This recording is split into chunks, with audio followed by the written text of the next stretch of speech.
There is a very specific smell to a historical archive. Oh, yeah, that really distinct old paper smell. Yes, exactly. It is this intoxicating mix of decaying paper, old binding glue, and just, quiet. Complete uninterrupted silence. Right.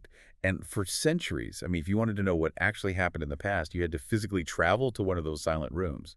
You had to blow the dust off a fragile manuscript and painstakingly translate it. Which is an incredible experience, but also a massive barrier. Exactly. Welcome to the deep dive. Today, we're doing a custom deep dive just for you, the listener, because we know you are insanely curious about how knowledge work is fundamentally changing, but you also, want to cut through the absolute avalanche of tech hype out there. There's just so much noise right now. So much noise. So our mission today is to explore how artificial intelligence is rewiring the way we research, understand, and document the past. And we are drawing our map for this exploration from a fascinating new 2026 book by Yaniv Fox. Yeah, the new one in the Cambridge series, right? Yeah, that is the one. It is called Using Generative AI in Historical Practice, published as part of the Cambridge Elements in Historical Theory and Practice series. Which is quite a mouthful. It is, but it is a brilliant look at what happens when a discipline built on slow, deliberate reading collides with instantaneous text generation. And I have to say, as someone who spent half my 20s crying over medieval Latin syntax in university libraries, I came into this source material with my arms totally crossed. You were defensive? Oh, highly defensive. I love the archive. And seeing a blinking cursor do in 5 seconds what used to take me 5 months is, well, it's a little insulting. I can completely understand that reaction. It feels like a shortcut. Right. But I also know I need a tech-savvy academic advisor to pull me into the future, which is why I'm so glad you are here to guide us through this. Happy to be the guide. We definitely need to bridge that gap between the tradition and the tech. Okay, let's unpack this. Because Fox points out right away that AI isn't just automating the boring administrative stuff. No, not at all. It is actually threatening the irreducible core of what it means to be a scholar. Yeah, and to understand why this shift is so seismic, we really have to look at the monopoly you just mentioned. The physical archive monopoly. Exactly.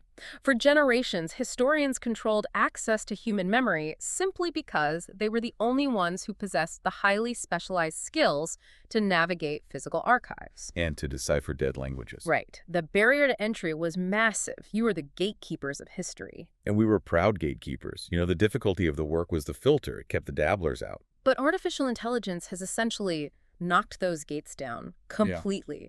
We are now dealing with large language models, or LLMs, that possess massive context windows. And just to clarify for the listener, a context window is like the AI's short-term memory, right? That is exactly it. It is the amount of text it can hold in its head at one single time. It used to be pretty small. Right. A few years ago, early AI could only remember a few paragraphs. Now, these models have context windows large enough to hold entire volumes of obscure medieval texts all at once. Oh, wow. So you just drop the whole book in. You drop the whole thing in. They can ingest, cross-reference, and translate hundreds of pages of Latin in seconds. That is wild. It is. And this completely changes the center of gravity in historical practice. Because the gathering part is basically solved. Yes. The core of the job is shifting rapidly away from information gathering and moving entirely toward evaluation. So if the AI does all the reading, all the translating, and all the gathering, I start to wonder if we are just commoditizing the intellect. How do you mean? Well, it feels like we are moving from being the miners, actually down in the earth, swinging the pickaxe and digging for the coal, to just being the inspectors standing at the end of a conveyor belt. Passively watching the rocks roll by. Exactly. Just checking to see if the coal is shiny enough. Let's connect this to the listener's everyday life, because this anxiety stretches far beyond university history department. Oh, for sure. It's everywhere. In almost any knowledge profession right now, law, medicine, marketing, corporate finance, when the gathering of raw data becomes essentially free and instantaneous, your only true value is in evaluating what that data actually means. Because the machine can't actually understand the stakes. Right. As the inspector at the end of the conveyor belt, you are the only mechanism stopping bad data from becoming established fact. That is an incredibly heavy responsibility. It really is, especially when you factor in what Fox calls model bias. Right. The models aren't neutral. Exactly. When you outsource your information gathering to an opaque AI model, it doesn't just hand you raw, unfiltered It facts. nudges you. Yes, it nudges you toward a sanitized, statistically flattened internet consensus. AI companies apply heavy safety filters to their models' outputs to avoid controversy. Because they don't want bad PR. Exactly. So, if you ask an AI to summarize a highly contentious historical conflict, the model might refuse to discuss certain aspects. Or it might project modern sensibilities onto the past to make the output feel safer for a modern reader. Oh man, that is so dangerous for historical research. If you are rigorously evaluating that output, you are letting a tech company in Silicon Valley quietly rewrite history through statistical weighting. Okay, so if my job is now purely evaluation, catching these subtle biases and nudges, my biggest threat isn't the AI being wrong. It is me being lazy. I would completely. Like, if the machine hands me a beautifully written, grammatically flawless summary of the French Revolution in 2 seconds, the urge to just nod, turn my brain off, and accept it is massive. It's the path of least resistance. So how does Fox suggest we fight that temptation? Because Yeah. the human nature is, we want to take the easy way out. Well, Fox introduces a paradigm for how we need to view this relationship. He calls it the artisan and apprentice model. Artisan and apprentice, okay. The trap most people fall into is viewing the AI as a replacement or treating it as an intellectual peer. Which gives it too much credit. Exactly. Instead, we need to view it as a highly knowledgeable, incredibly fast, but entirely naive apprentice. Naive because it doesn't actually have a lived experience. Right. Under this paradigm, the historian evolves from a solo artisan into an architect, managing a whole crew of specialized AI agents assigned to different tasks. But the architect still has to design the building. They hold the vision. Right, the irreducible core of the human remains. And Fotz argues that this human core comes down to two specific traits, agency and taste. Let's start with agency. Agency is the initial biological human impulse. It is the curiosity that makes you ask a specific, meaningful question in the first place. Because the AI doesn't care. It really doesn't.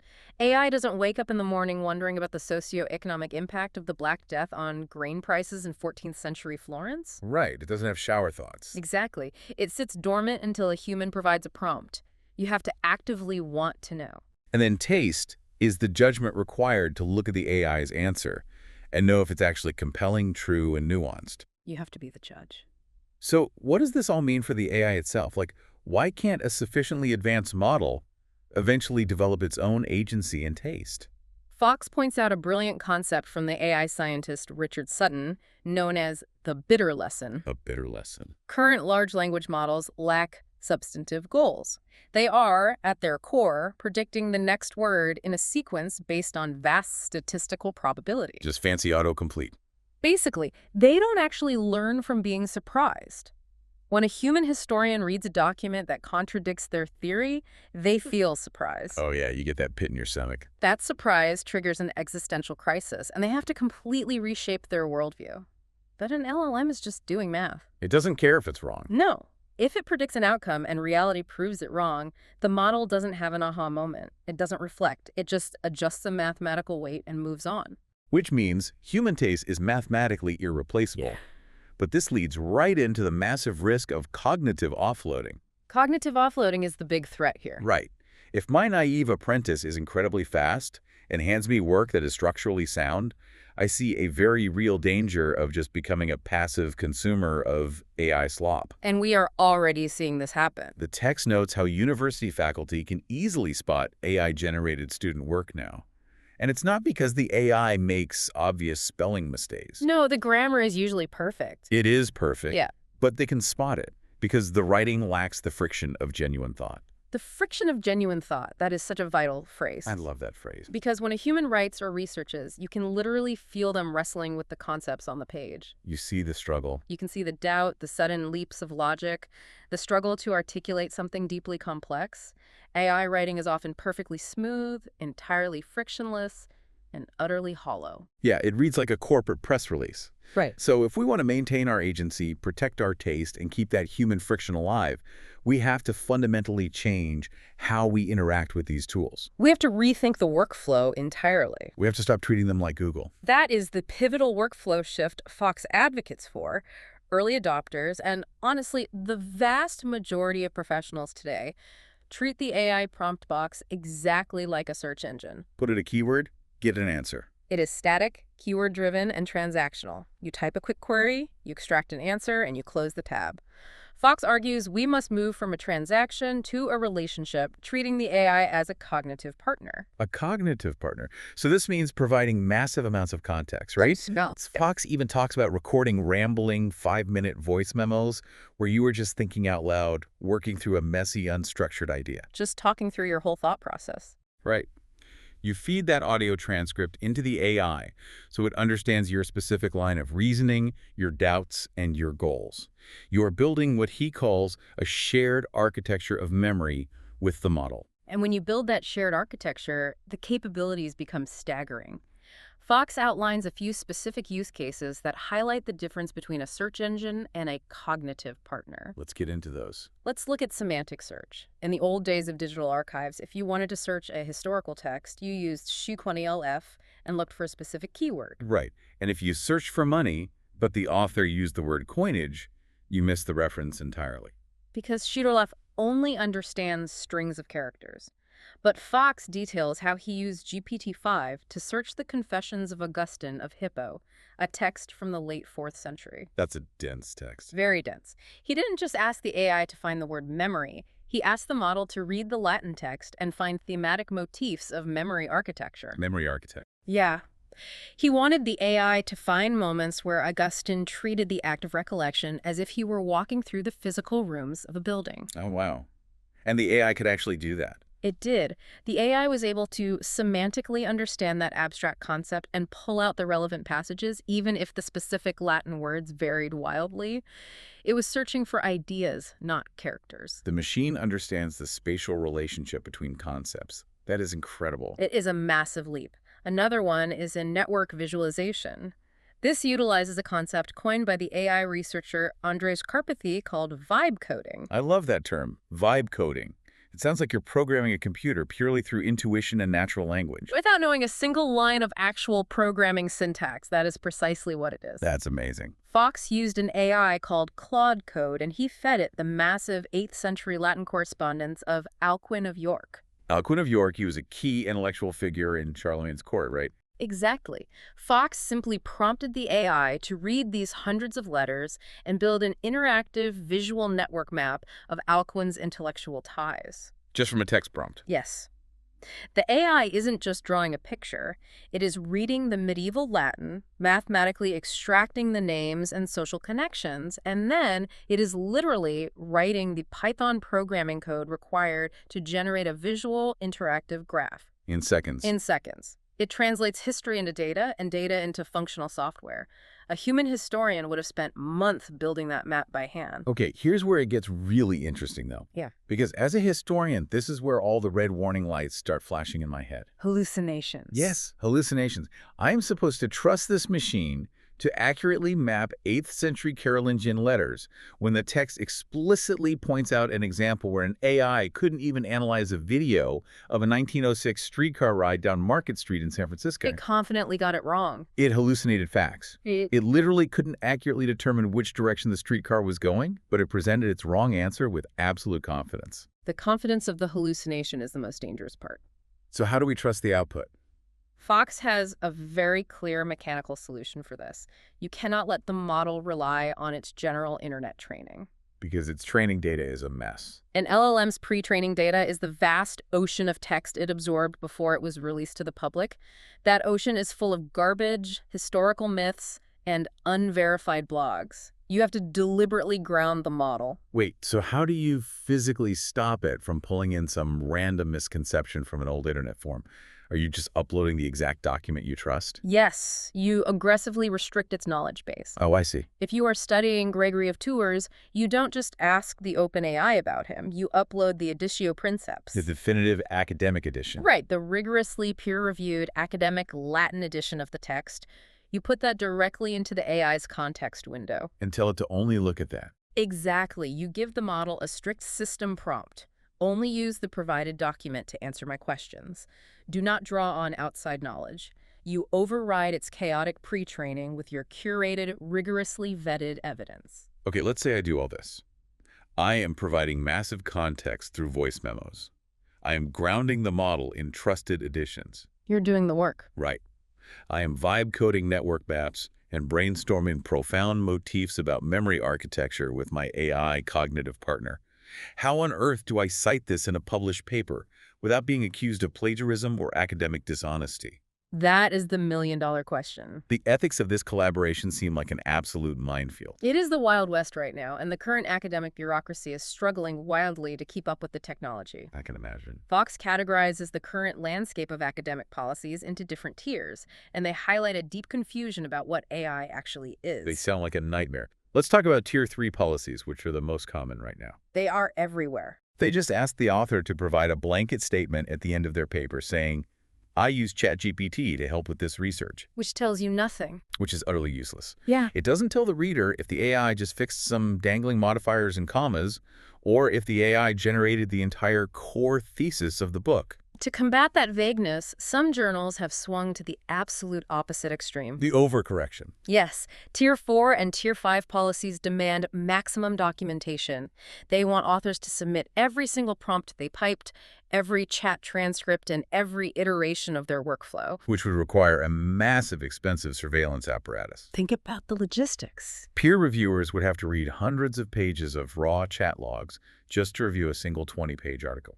It is totally unsustainable. It is a bureaucratic overcorrection born out of panic. And as Fox notes, the cost of maintaining that kind of compliance infrastructure would disproportionately hurt smaller universities and underfunded departments who can't afford the software to track it all. Exactly. But Fox proposes a much more elegant, practical solution, which he calls triggered transparency. Triggered transparency. It is modeled directly after Freedom of Information, or FOI, laws used in government. Okay, how does that work? Under FOI laws, the government doesn't publish every single internal email or draft memo on the public internet by default.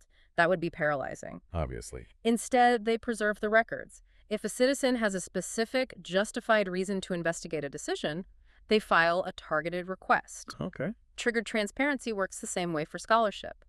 You don't have to publish your AI transcripts up front with your paper. You just have to diligently save your chat threads. Oh, I see. So it's like having a dash cam in your car. That is a great way to put it. You don't mail the video footage to your insurance company every time you drive to the grocery store. You only pull the tape if there's a crash. That is the perfect analogy. You keep the archive of your AI interactions ready, just in case a peer reviewer or a reader actively challenges a specific claim. Yes. You are only required to disclose those chat transcripts if someone challenges a specific factual claim or a specific methodological choice in your published work. Prove your work, essentially. Exactly. If a reader says, I don't think your AI properly parsed the syntax of this 8th century Latin letter, you have the dashcam footage ready, you pull the transcript to prove exactly how you prompted the model, and more importantly, how you manually verified the output. That puts the focus back on the quality of the final work, rather than treating the mere use of an AI tool as inherently suspicious. Right. But Fox is also crystal clear about accountability. If the AI messes up, you cannot point your finger at the machine. The human is on the hook. Never blame the tool. The human author takes 100% accountability for the final product. If there is a hallucination, a subtle bias, or a factual error that makes it into print, it is the human's failure of evaluation, not the tool's malfunction. And there is a very specific legal and ethical trap. Fox highlights that every single knowledge worker needs to hear. He calls it the unknowing quotation. This is a scary one. It really is. Yeah. Let's say you ask your AI cognitive partner to synthesize a bunch of secondary literature on a historical era. The AI spits out a brilliant, beautifully worded summary. You weave that text into your report or your book. Happens every day. Right. But what you don't realize is that the AI didn't actually synthesize anything. During its pre-training phase, it ingested a copyrighted book by a modern historian, memorized a highly specific, unique phrase, and just regurgitated it verbatim in your chat box. The model acts as a mirror reflecting its training data. And Yeah. because you didn't catch it, you just unknowingly committed plagiarism. And potentially violated intellectual property laws. Which leads to Fox's ultimate bolded warning for anyone using these generative tools: mistrust the AI. always. Always mistrust it. That is the golden rule. If we pull back and look at the bigger picture, it means the role of the human isn't shrinking, it is concentrating. Concentrating on the hard stuff. You are moving away from the slow, manual labor of translation and summarization, and you are moving entirely into the high-stakes, high-pressure realm of critical verification, ethical accountability, and taste. Which brings us right back to where we started. Artificial intelligence is not the death of the historian. Not at all. It is not the end of deep, thoughtful, knowledge-based work. It is an incredibly powerful, incredibly fast apprentice.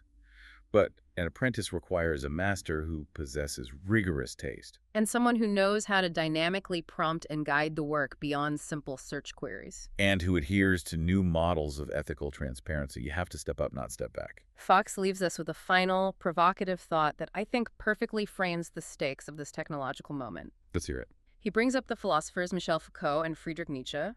Both of them argued fiercely for the concept of genealogy. The genealogy of ideas. The idea that you must trace the lineage of our ideas. You have to understand the hidden structural conditions under which our values and our historical narratives actually develop. You can't just take a fact at face value. Exactly. You can't just look at a historical fact. You have to interrogate the power structures that preserve that fact while discarding others. So if the physical archive used to be a silent room filled with dust and human gatekeepers, the new archive is a flashing cursor powered by billions of hidden parameters. We have essentially traded one kind of obscurity for another. Wow. Consider the implications of that trade.